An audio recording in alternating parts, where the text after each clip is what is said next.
So I looked out and they have a history of where it was all stationed. Yeah, like that. It's supposed to fly all over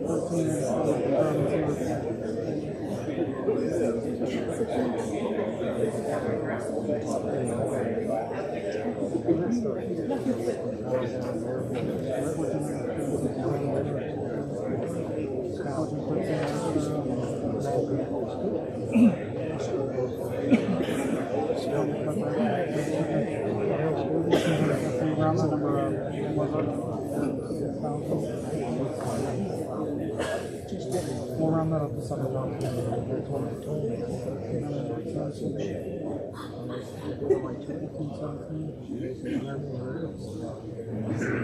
Korean War was Army guys carried jobs for the Air Force. That's how I got in the Air Force.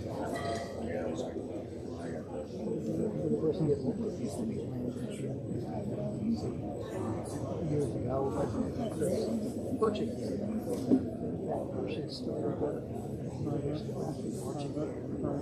So they had this old building which has all the different sites and place on it. Started.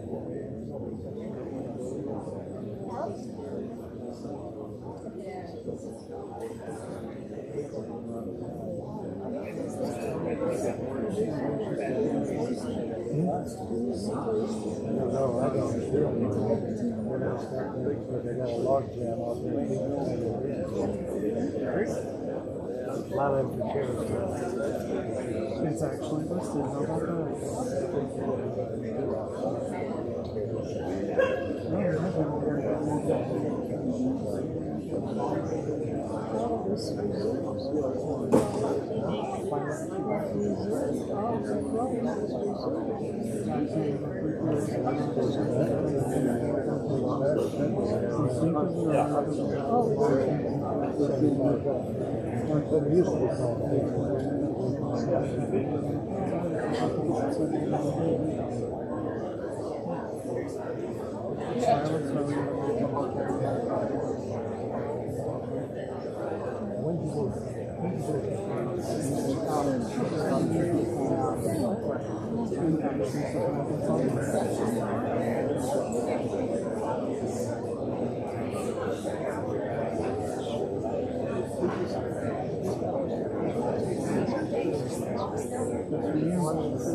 Welcome to the Aerospace Museum tonight, ladies and gentlemen. My name is Elizabeth Cropper. I'm the Associate Director of Education at Barrett Museum, and I have the pleasure of introducing our guest speaker for tonight. Before we get into that, I would like to take just a moment to thank Colonel Holland, the commander of the 75th Air Base Wing, for attending and for the support that he provided to make this event like this possible. I'd like to also thank our museum staff and volunteers who have put in some extra time to make this event possible as well as our museum's foundation who supported this event as well. So tonight we're going to be talking, I'm going to allow our guest speaker, Norris Jernigan, to speak. He was a member of the 509 Composite Group, which if any of you have ever heard of this group, it was originally the group created to train for and carry out the missions at Hiroshima and Nagasaki. Norris is here with us tonight, and I'm just going to give a quick bio of him, and then I will let him go forward without further ado. As you guys are watching us tonight, as you're watching on the screen, you guys will notice there's just a simple slideshow of some of his experiences and the photos that he has from his lifetime. We don't have an actual PowerPoint, so this is just to kind of keep your mind lively as you're listening to him, just to kind of If you guys have any questions later, there will be other opportunities to look at these photos, and Norris will also have a scrapbook as well for you guys to look at further after this business meeting. So, all right. In 1943, 17-year-old Norris Jernigan joined the Army Air Corps Cadet Program, where he began training to become a pilot. After being transferred from the flight program, Jernigan was sent to Fairmont, Nebraska, where he was assigned to the intelligence office of the 393rd Bomb Squadron. As a clerk, he prepared information for briefing missions and typed subsequent reports. In September of 1944, the 393rd Bomb Squadron was selected by Lieutenant Colonel, who was Lieutenant Colonel at the time, Paul Tibbets, and transferred to Wendover, Utah for bomb training. The 393rd Bomb Squadron left Wendover for Tinian Island during April of 1945, and Jernigan was on Tinian during the 2 atomic bombing missions. He returned to the United States in October of 1945. Shortly after his discharge, Jernigan met Marilyn, where they were married in December of 1945. Mr. Jernigan.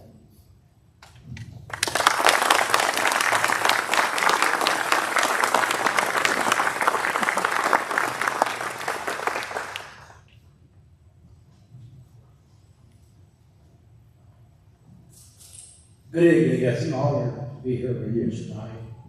And I'll tell you what, right offhand, I'm not a gifted speaker, I'm just a rambler.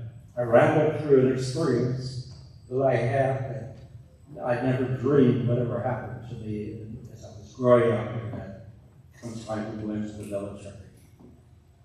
I thought I was going to become a pilot. I enlisted in the Army Air Corps Cadet Program. I was going to be flying a B-17 or no type. That was my dream. And a lot of things happened through the years, many of them before I was ever born, that seemed to be totally unrelated to my military experience. But at some point in that experience, every one of these had some relation and some influence on what actually I went through in my military life. So if you bear with me, we'll walk through some history tonight, and eventually I'll be including my own history in this history. Okay? We're going to start way back in 1915. On February 23rd, 1915, Enola Gay Tibbets gave birth to a son, and he was named Paul Warfield Tibbets Jr. Immediately, his father said, well, he's going to be a doctor. There's no question about it. They'll take him through college and through medical school, and he'll become a doctor. Because the Tibbets family, through the years, had had a history of being related to the healthcare industry. And he was the one that broke that trend, and he wanted his son to fill that gap. That was 10 years before I was born.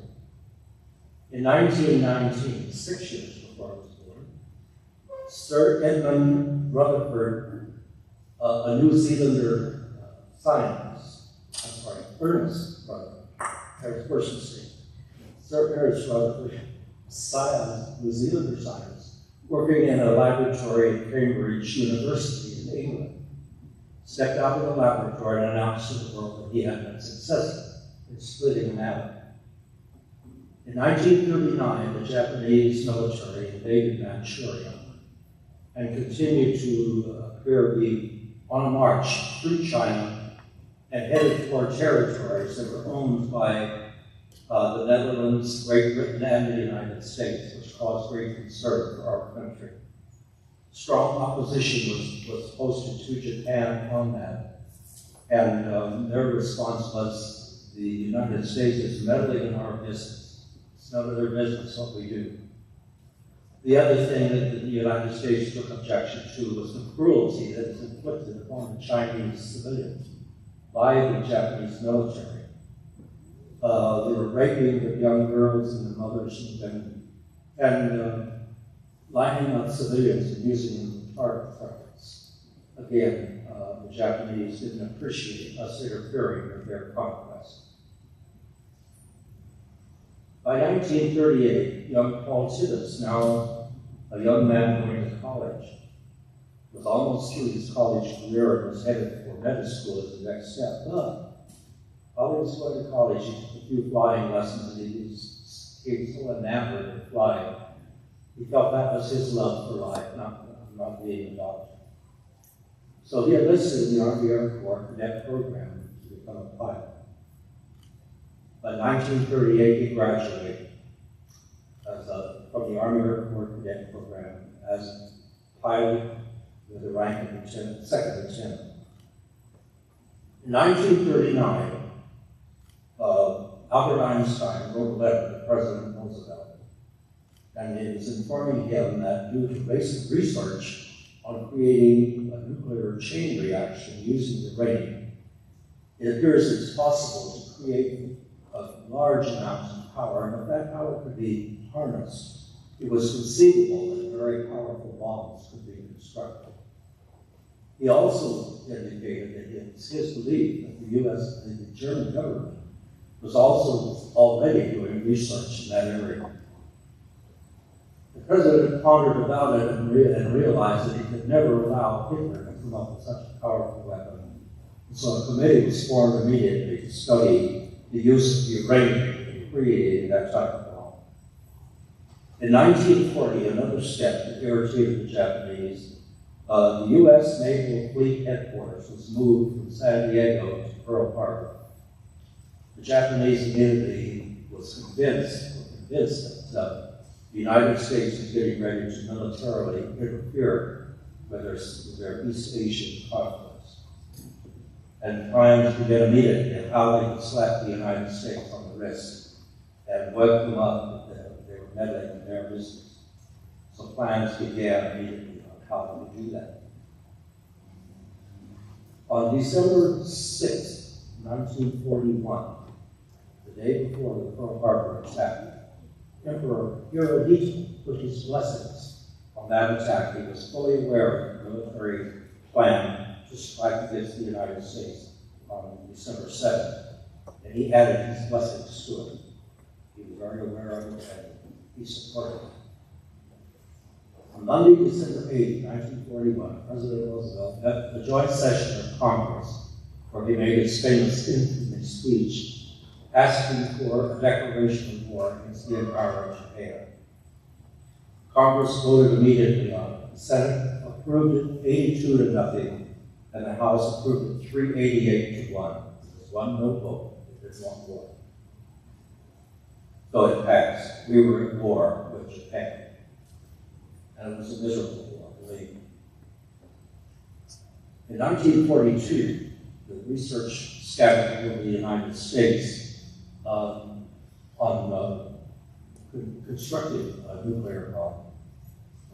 It came time that all of the scientists should be gathered together in one spot so that they could exchange ideas and have dialogue with one another to finally come up with a formula for producing such a weapon.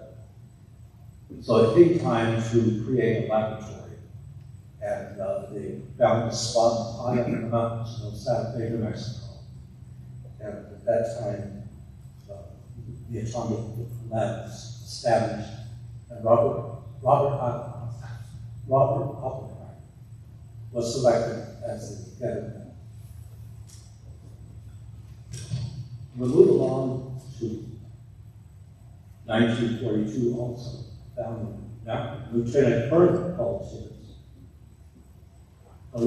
commanding a B-17 unit in Europe, bombing Germany. And he greatly distinguished himself and became very well known as one of the finest pilots in the Army Air Corps, and a terrific organizer and leader.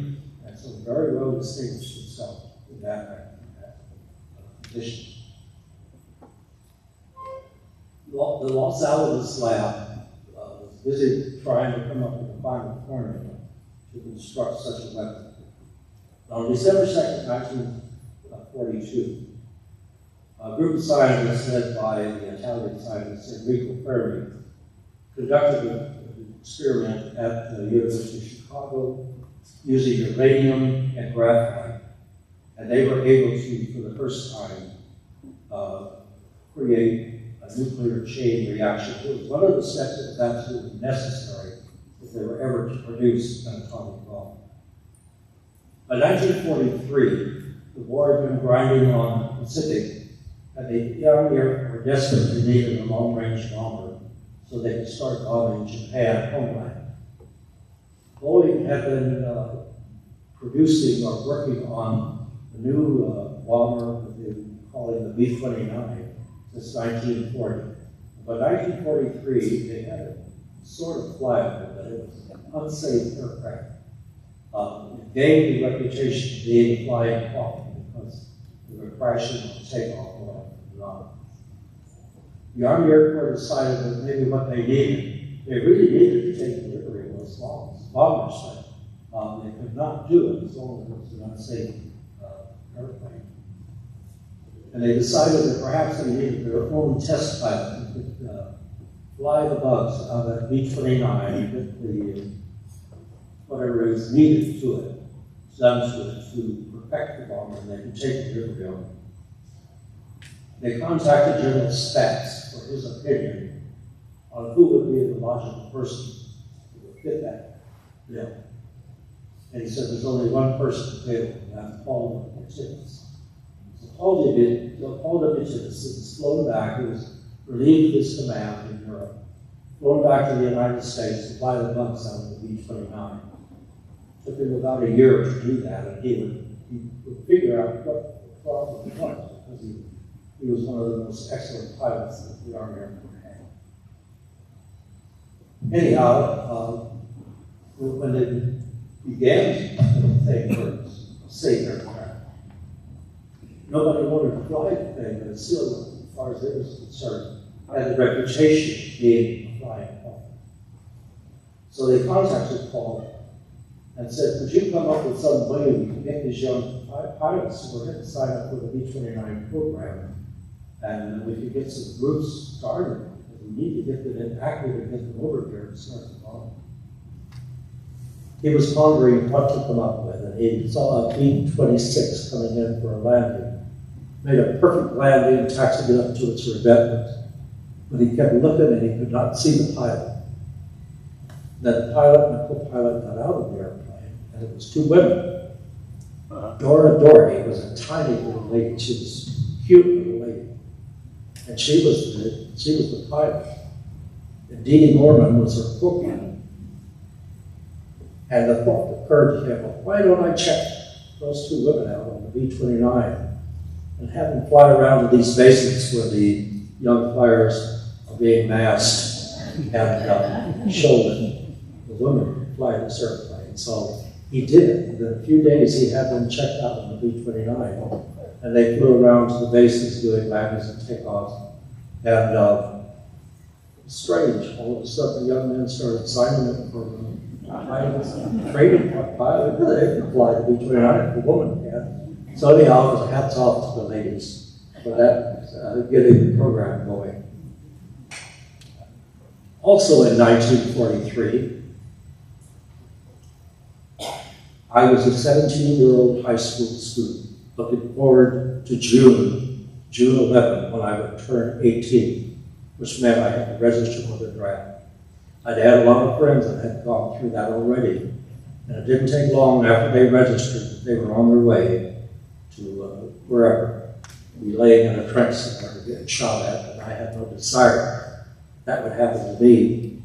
I talked to my dad, and he agreed with me, so he agreed to sign for me to go ahead and enlist in the Army Air Corps Cadet Program and become a pilot, I thought.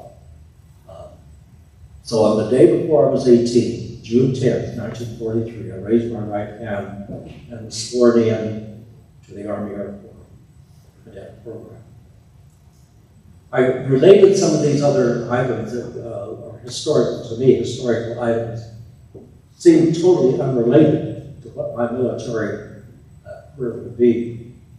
But as we go on in the story, all of a sudden, you'll see how they weaved into having influence, and all of a sudden they're not unrelated at all. They have some influence on where I finally wound up in my military life. Off to Shepherd Field, Texas, where we went through a modified Army basic training, because back then the Army Air Corps was part of the Army. It was not a totally own, separate, not a separate branch of service. It was just a branch of the Army. So we had to go through a modified basic training, Army basic training, which was a total shock to me because I thought by then I'd surely be flying B-17. But no. We went through that modified training, and then we were shipped out in groups to various places. And I was with a group that was sent to Denver, Colorado, to be enrolled in Denver University for a semester, and the curriculum included 10 hours of flight instruction. So at least I was in the air finally, and I thought I was doing great. Flying went very well. I was very proud of myself. Then there came the time at the end of the semester when it was time for reclassification. Would you continue on in pilot training, or would you be going to bombardier school or navigator school, and then there was another list, or somewhere else? Well, the somewhere else list kept getting longer and longer, and very few of them were showing up on the pilot training list. We found out it was because they were getting such a surplus of young people that had gone into with the same thought that I had, that you'd be just whisked through the training and you'd be flying the aircraft of your choice. So 2/3 of my school squadron were eliminated from the program, and I thought the end of the world would come. Dashed all my hopes of becoming a pilot. Instead of sending us to a trade school to be a mechanic or a radio operator or whatever, they started a program of sending these washouts, we called ourselves, washed out of the program, to tactical units training for overseas duty as on-the-job trainees. I was sent with another group to Fairmont, Nebraska, to be part of a new B-29 group that was forming. And when we got the nucleus of young people there, we were divided into 3 squadrons, 393rd, 398th, and 421st Squadron of the 504th Bomb Group. And by May 1944, we were in intense training for overseas duty. By the end of August of 1944, training was complete, and we were waiting for orders to be shipped over, because we knew we would soon be over there. Our aircraft would be flying missions to Japan. When all of a sudden orders came through separating the 393rd Bomb Squadron and shipping us to Wendover, Utah. We had no idea why. We thought we did a good job in our training. But then we went to Wendover, Utah, and we thought that we were being punished when we looked at window. Sorry about that, Jim. Yeah, and the next day, a lieutenant colonel called us together. He wanted to talk to us. He said, "You're probably wondering why you're here." Well, yeah, we were. He said, "You, squadron, scored so well in your training with the 504th, you've been selected to be the bomb squadron of a new group that's forming here. And you will be the bomb squadron for a group that will be handling a new secret weapon that, if successful, should shorten the war by at least 2 years." Well, boy, that was good news. He said, "Okay, as of now, you're all on a 2-week leave, so go home, get rested up, come back, because we're going to be in very intense training for the next few months, and then we will be heading overseas." What we didn't know was he didn't care whether we got rested or not, what it was. It was a test, because we were sworn to secrecy because of the highly secret project of the Manhattan Project. And all of a sudden, now we were part of the Manhattan Project. And kids, we all headed out for home. Some of them, when they got home, we couldn't even mention that we were stationed at Window. That was breaking security. Some of the guys, when they got home, had telegrams waiting for them to report back to the base immediately. When they got back to the base, they were met by FBI people who inform them of when they broke the secrecy code. But they said, I have no idea. There was one story that was circulated, and none of us would ever find out if it was true or not. But one of the young men was headed for home, waiting for him in transportation, decided to go to a bar and have a drink while he was waiting. Catholic priest walked in and sat down beside him. Hello, my son. I see you're in the military. Oh, yes, Father. Oh, where are you stationed? Well, we're stationed out at Wyndham. Wyndham? What in the world are you doing there?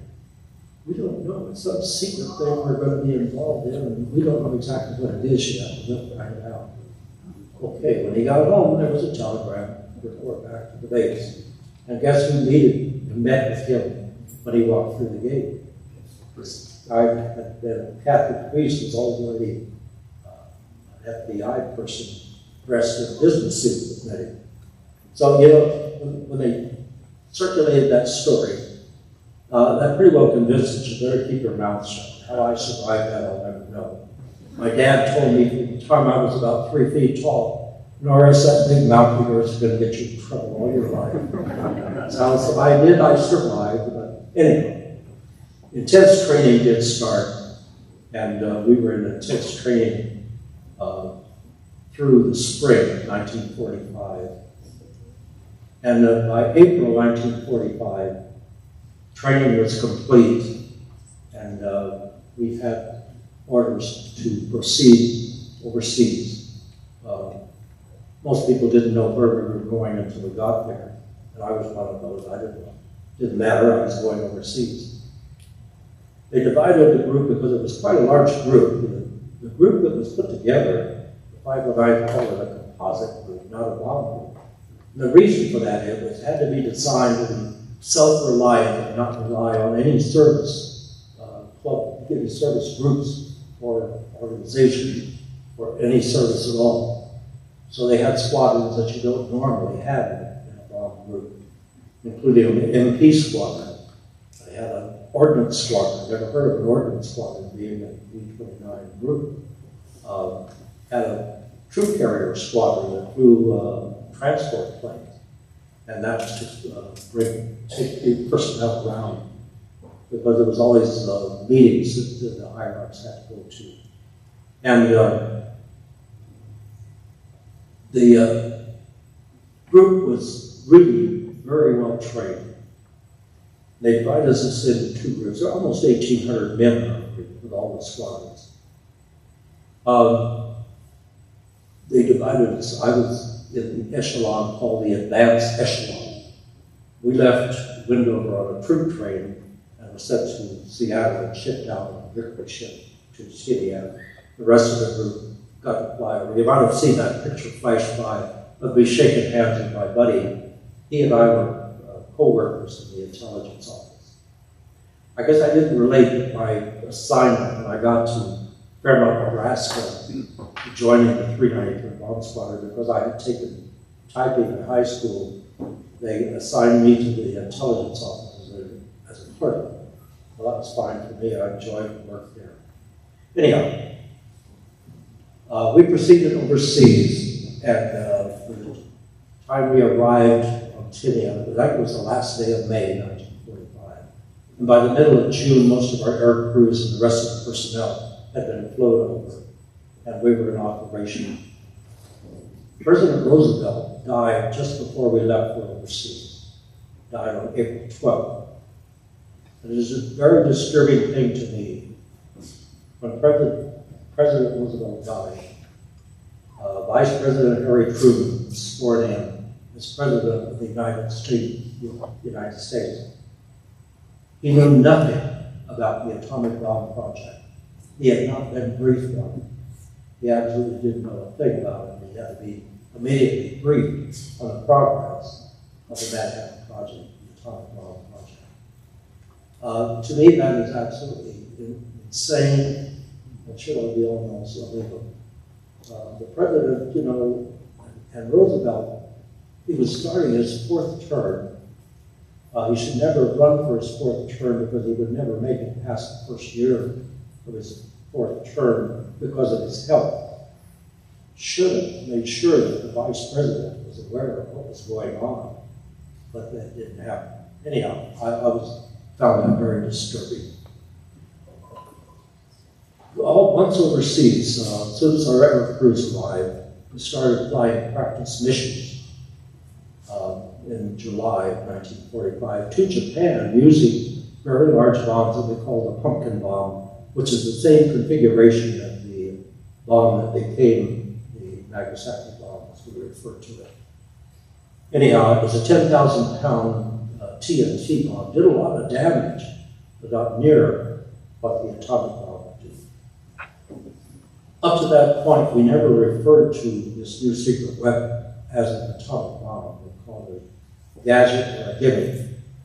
And atomic, the term atomic, or atom, was never uttered by anyone within the group. So that first bomb was dropped. Anyhow, they started flying these practice missions to Japan just to get the practice of flying that very heavy bomb to Japan properly. And like I say, those bombs did a lot of damage. Also in July, President Truman was at the Potsdam Conference, meeting with Churchill and Joseph Stalin to map out the completion of the war in the Pacific. And that's where they developed the Potsdam Proclamation that was presented to the Japanese government, demanding full surrender, unconditional surrender. The Japanese considered it and formally rejected it on July 29. Also in July, while President Truman was at the conference, it came time to test one of the bombs. They didn't test the uranium bomb, they were now making plutonium. So they hoisted a plutonium bomb to the top of a 100-foot tall steel tower and detonated it from there. Because atomic bombs don't explode hitting the ground. They're exploded above ground because it's just a massive fireball and does no damage and spreads out. So that was the reason for hoisting it to the top of that tower. After the detonation and they were able to get back in there, there was a slight depression in the ground at what they call the crenate site where the tower was erected. And the whole area, about 200 feet diameter, was a green glaze, just like ceramic tile, which was melted sand. The steel tower was no longer there. It was completely vaporized because of the intense heat of that atomic bomb.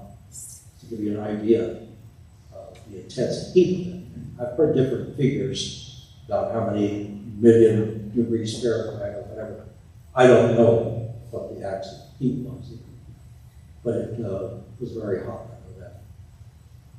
The test was successful. The thing detonated as it should.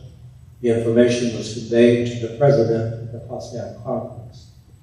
And I have photocopies of pages from his diary where he talks about getting the results of that test. And he mentioned it to Stalin. So he evidently already knew all about it because it was discovered after World War II. One of the scientists working at Los Alamos was a Russian spy. So he already knew all about it. So anyhow, so much for that. The thing was successful. The Japanese had rejected the Potsdam Proclamation, demanding unconditional surrender.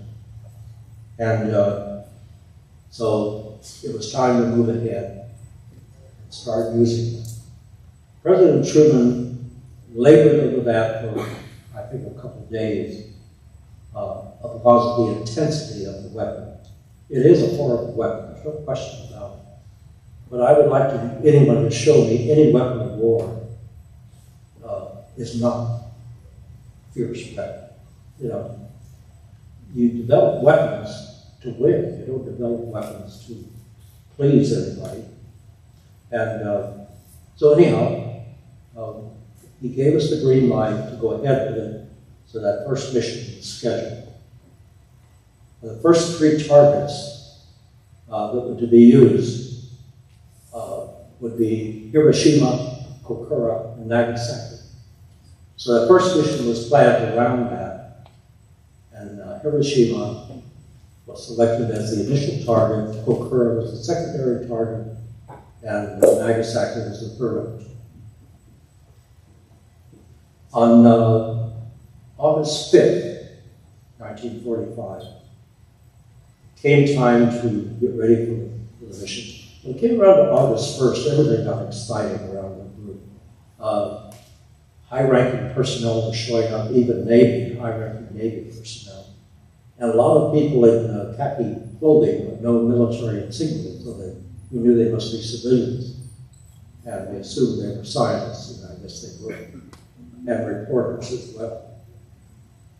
So the mission was scheduled for August 6th, and on August 5th, aircraft number 82 was selected as the bomb-carrying plane.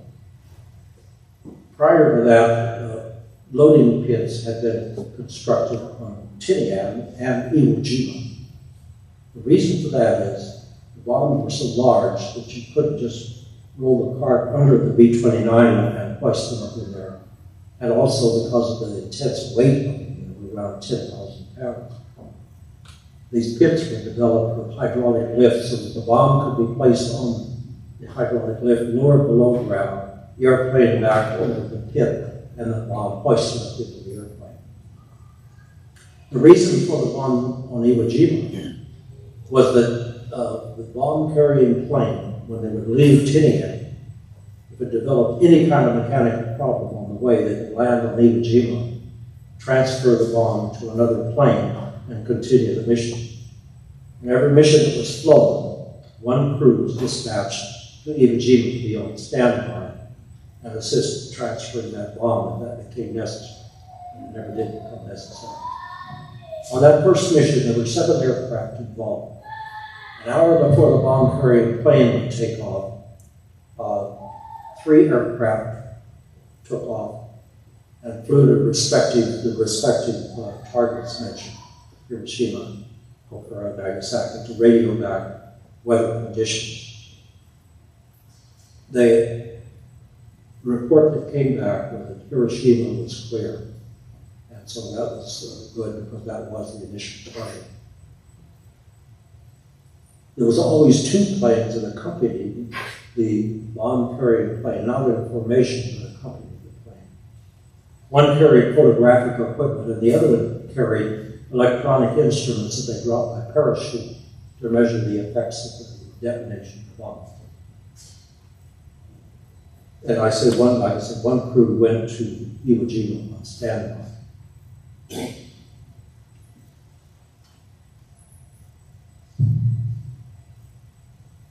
The bomb-carrying plane was ready to take off early in the morning of August 6th. Of course, we were all very excited about finally this thing that we were told about a year earlier is finally coming to fruition. And maybe this would be the end of the war, we had hoped. So anyhow, backing up to the day they loaded that bomb on August 5th, all of a sudden aircraft number 82 had a name on the nose. It was Enola Gay. Well, Captain Lewis, normally airplane commander of Aircraft 82, when he saw that, he flipped out and he went storming into Colonel Tippett's office. Saying, "Who the hell put that name on my airplane?" And needless to say, the colonel had a way of straightening you out if you crossed up, and he did. He straightened out Captain Lewis very shortly. Informed him that's my mother's name. I had that painted on that airplane. Because Colonel Tibbets had decided that on that first mission, he would fly as airplane commander. And the crew of Aircraft 82 would slide over the airplane commander to become co-pilot. And that was another thing that irritated Captain Lewis. Anyhow, they're ready for the takeoff at 2:45 a.m. And I don't know if you saw the picture of the Enola Gay.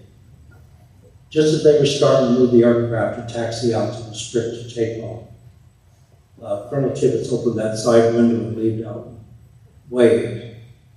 That's a photograph. I've got to have my picture taken the same way. So that is a very misleading picture through the years because it gives the impression that I was a crew member of the Enola Gay. The only time I was ever in Enola Gay was to get that picture taken. Since I would not fight just a clerk in the intelligence office. Anyhow, plane took off at 2:45 a.m. They rallied with the two escort planes around Iwo Jima and headed for Hiroshima. It was clear, and Captain Tom Farabee was at the bomb site, and he took over with his bomb site, and actually, when that happened, the bombardier actually flies the airplane. And he said, I've got it at my sights. The aiming point was a T-shaped bridge that was easy to see, even though they were flying at 32,000 feet. He aimed at that, and he sent bombs away. Their instruction was that once that bomb left the airplane, do it a steep, very steep bank, nose down a little bit so that you could gain a little more speed and fly away from the area as fast and as far as you can. 47 seconds later, after that bomb left the airplane, it was programmed to detonate itself at 1,890 feet above ground. And it was right on that target. And it detonated, and by then they were probably about at least 12 miles from the explosion site. And they got some terrific shock waves from that bomb. At least two very strong ones.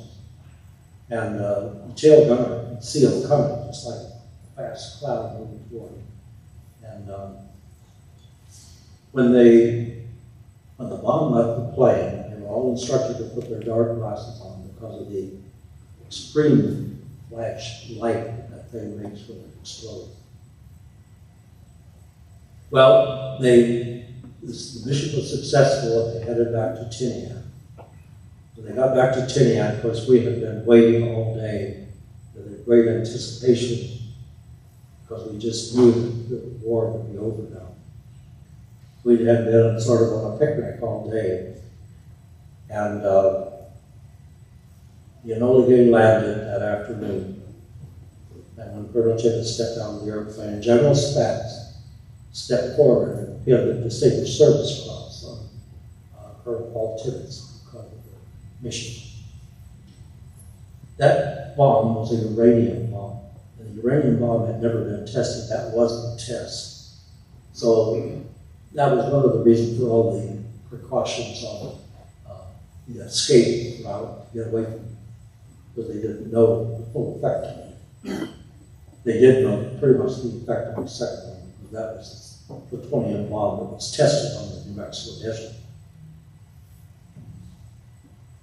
So when Paul Tibbets got back to our area, he went up to the microphone and he said, guys, it was successful. City sighted, city gone. In a matter of 1 second, 60% of Hiroshima was flat ground, which is completely vaporized because of that 10 speed. We thought, okay, we should hear any day now that it's over, but it didn't happen. So on August 8th, 1945, the next mission was going ahead and planned. And aircraft number 77 was selected for that one. And many people see the boxcar, it's called boxcar, thinking that that nose art was on there when they flew the mission, boxcar flew the mission. When that mission was flown, that was aircraft number 77, that's all. That 77 had normally been flown by Major Bach and his crew.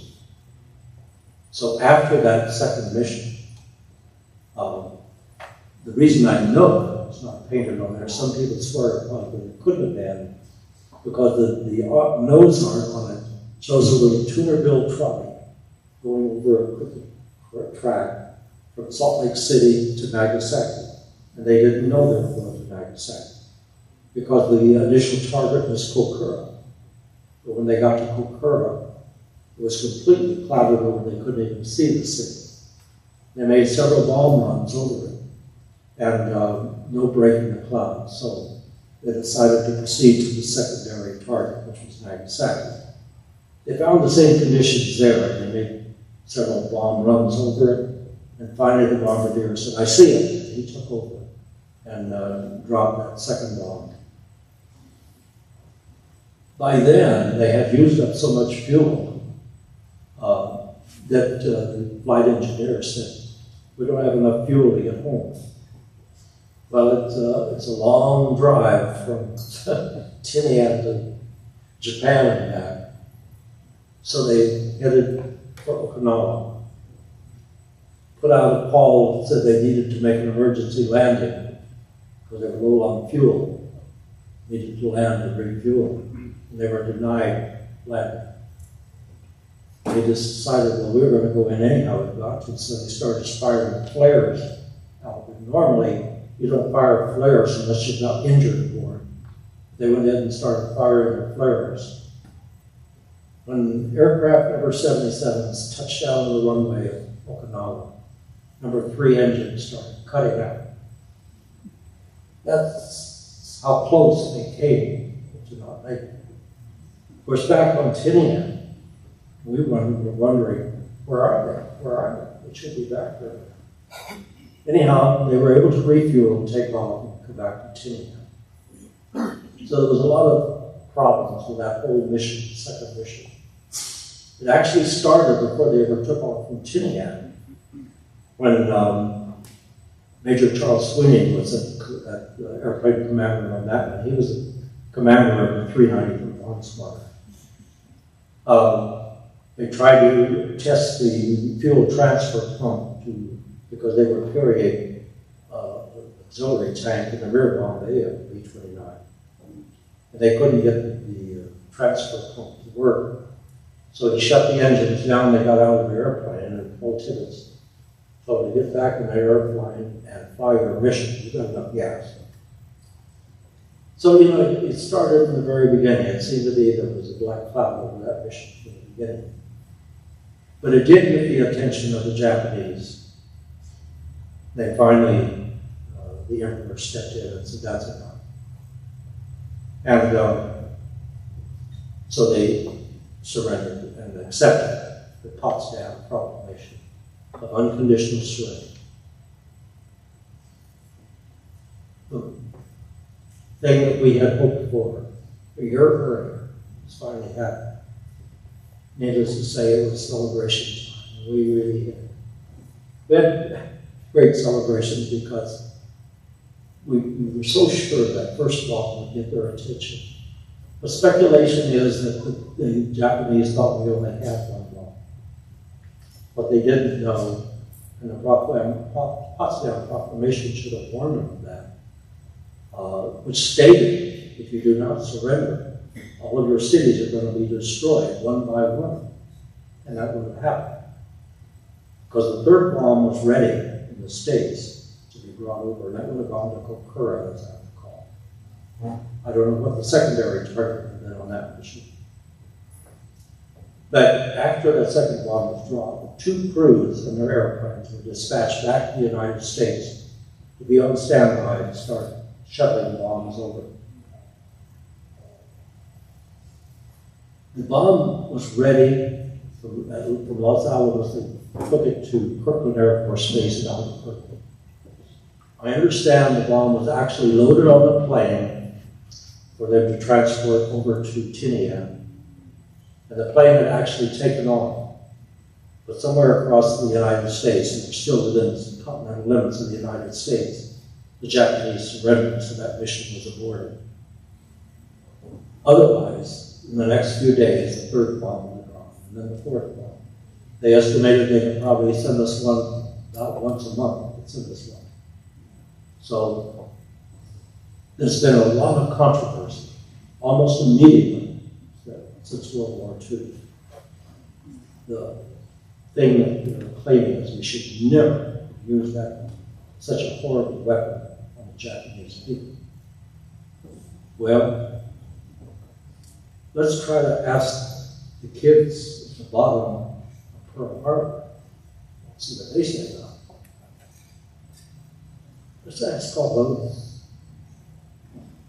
all those kids that fell by the Italian death march. What do you think about it? You could ask all the guys that live out there in the swamps, rotting, shot by taking back those islands. Should we drop that thing? I think it was the right thing to do. It was a horrible weapon. I'm glad it was dropped. It did what it was intended to do. It did what it was designed to do, and that was to end that horrible war. I was talking to a friend of mine today. I called him to tell him I was here. He lives in New Jersey.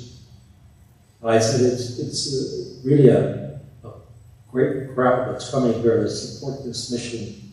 And so I'll probably have to clean up my talk a little bit. He said, "Well, you mean you're not going to say bullshit?" I said, "Yeah." Too late. When people start saying that we should never have dropped that bomb, that's my response to that. It was the right thing to do at that time. It would be the wrong thing to do today, I feel, to use it. It's never been used again. Someday it will be, I'm sure, by some rogue country. Everybody has the atomic bomb now. But as I indicated from the beginning, certain historical things that happened, it's history as far as I'm concerned, that seem totally unrelated to my military walk. But at some point on the line, became very much a part. I hope I haven't bored you to death. General Tibbets, he stayed in the military, became a brigadier general, and he retired and headed up jet, using Lear jets and taxi service. And then he eventually retired from that, but he retired as a general. General Tibbets used to try to come to some of our reunions. And every time he did, somebody would poke a microphone in his face and say, "Aren't you sorry for what you did?" Well, Colonel Tibbets had a very salty language when he needed to have it. And he would express it very clearly, his feeling of dropping that bomb. He eventually developed a statement that says, "The morality of dropping that bomb was not my business. I was given a military mission to perform, and I did it to the best of my ability." And I say amen to that. And I thank you for listening to me ramble on about my military walk and how it was affected by some things that happened even before I was born. It seemed totally unrelated, but eventually became quite related. And I thank you for the opportunity and getting here to be able to tell you my story. It's a story that we try to keep alive. And historians keep wanting to rewrite history and say that it's the wrong thing to do. Some of the Japanese people even say it was the right thing to do because it ended the war for them too. The thing that they say there were alternatives, okay, let's look at it. Alternative number one, invasion of Japan, that was scheduled for November 1st that year. I heard an estimate one time that said that probably the first wave of invasion would probably be 100% brutality. Okay? Is that an option? The Japanese were not dummies. They knew we were going to invade them. They were moving military units in that area where they knew the invasion would take place, getting ready to greet our guys. The United States was massing troops on Okinawa and the Philippines to get ready for that big invasion. In fact, after World War in Europe was over, they started moving all those guys to the Pacific as well. Those guys had already fought a war. Now they're going to fight another war in the Pacific. They were part of the group that was being amassed on Okinawa and the Philippines for that. But not only having to meet the military there with the strength they were putting down in that area, the Japanese civilians were instructed to fight to the death for the glory of the emperor. Use sticks, stones, pitchforks, whatever you can grab, but never surrender to the Americans. Fight to the death for the glory of the emperor. To us, the glory would be coming home. We were tired of being over there. And actually, our group wasn't there that long. We arrived there at the end of May and into June of 45, and we were already home by the end of October. The reason they brought our group back first, and that didn't make us very popular with other groups that had been over there for months flying missions to Japan. We were the last group to get over there, and the first group to leave to come home. And I don't blame them, they didn't like us. They wanted to get our group back to the United States because they assumed, and rightly so, that a good, probably maybe even half of the group would want to get out of the military at that point when the war was over. And they wanted to reorganize the group to get ready to go back over to the Bikini Islands and do those atomic bomb tests that they did in the summer of 1946. So, like I say, we were not liked that well because when we arrived over on Tinian, for instance, there's been other groups over there, several groups on Tinian already flying missions for months, getting shot at and shot down and everything else. We show up with about 1,800 men with 15 airplanes with no gun turrets, and no armament on the plane, and guards to keep anyone else from getting close to the airplanes. And they thought we were prima donnas. We probably were, I don't know. But, it was a strange thing that I was involved in such a tremendous thing that happened. It was world shaking. Because all I wanted to do was become a pilot. It just didn't work out. But looking back, it's probably just as well, and it was a great honor to be part of that tremendous military operation. And the people that I served with were such top-notch people. And most of them are gone now. There may be only 2 of us left in the old 509, the original 509. And we're going to flip a coin and see which one of us goes next. I'm going to get a 2-headed coin. Anyhow, that's my story. I hope I haven't bored you with it, but it is my story. Proud to have served, wouldn't want it any other way. I would do it again, but they wouldn't want me now. Because I don't understand all this new technology. It's beyond a man my age. I had my 98th birthday last June. And I have a friend living in Israel that became a friend because I've been to Israel 3 times. He's been my tour guide each time. And he told me that he's planning a birthday party for me in June 2025 for my 100th birthday on the top of my sides. Anyhow, I've got to last until 2025, just I don't want to disappoint him. He's planning this big party because I love parties. Party guy. Anyhow, that's my story, guys. So thank you for the opportunity of being here. And it's just been tremendous. The trip has been so rewarding to me. And I thank you very much.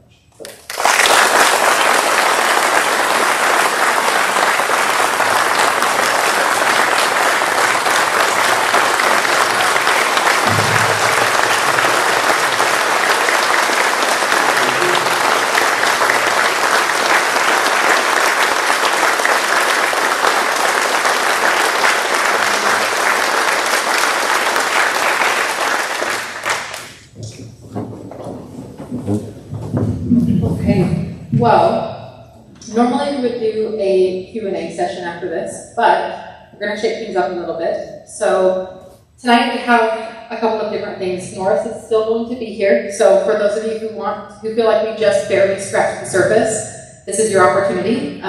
Norris, in about 5 to 10 minutes, we're going to be stationed in the front gallery, and there will be there will be refreshments. B, there will be Norris. C, there will be Wendover Airfield Museum has graciously brought their staff. We thank Jim and Kathy Peterson and Landon Wilkin for bringing themselves here and bringing some of their artifacts from Wendover Airfield Museum. Which I know I said the name wrong, I'm so sorry. Please, oh, I didn't? Okay, that's good.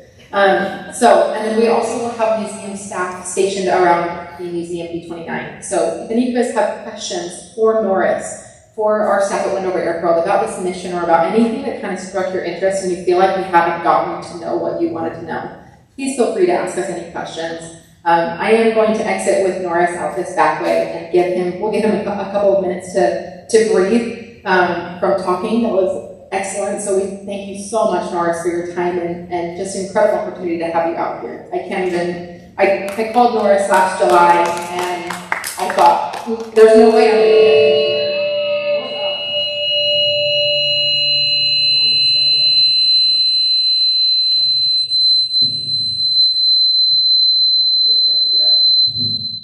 I don't know what that did.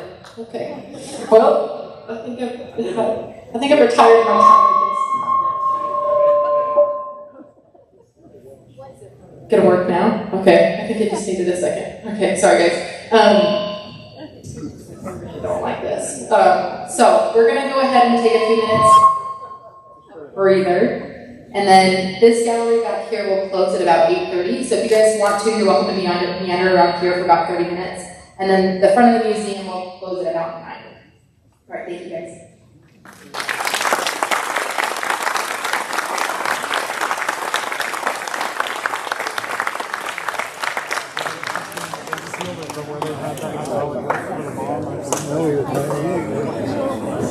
You can see like the ends of it. Give me something to work for. There's also a guy out there. Okay. And you still got some time to go. I was gonna say, he sets a tough example, doesn't he?